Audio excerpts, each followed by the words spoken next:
Sciatica. Sciatica म्हणजे खुब्यातून किंवा कमरेतून पायात जी कळ येते त्याला आपण साधारण भाषेमध्ये सायटिका म्हणतो. पण हे सगळ्यात कॉमनली 5 कारणामुळे होतं. सगळ्यात महत्त्वाचं किंवा पहिलं कारण आहे स्लिप डिस्क. त्यामध्ये कमरेची गादी सरकते आणि नसेला चिमटते, त्यामुळे पायात कळ येऊ शकते, ज्याला आपण सायटिका म्हणतो. त्यावर दुसरे कारण आहे मणके सरकणे किंवा आपण स्पॉन्डायलोलिस्थेसिस म्हणतो, ज्यामध्ये झिजेमुळे किंवा काही मार लागल्यामुळे हे मणके सरकतात आणि नसेला चिमटतात, त्यामुळे पेशंटला त्याच प्रकारचं पायात कळ येऊ शकते. त्याबरोबर तिसरं कारण आहे इन्फेक्शन किंवा ट्युबरक्लोसिस, ज्याच्यामध्येही नस चिमटू शकते.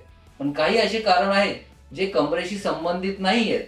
ते म्हणजे सॅक्रोइलियाक जॉईंटचे काही सूज असेल किंवा तिथे काही इन्फेक्शन असेल, त्याबरोबर खुब्याचेही काही आजार सायटिका म्हणून आपल्याला कन्फ्यूज करू शकतो. तर माझी सर्वांना रिक्वेस्ट आहे, अगर असं पायात कळ येत असेल आणि त्याचं योग्य निदान होत नसेल तर तुम्ही एका स्पाईनच्या एक्सपर्टला दाखवा आणि ह्याचा निदान करून घ्या. थँक्यू.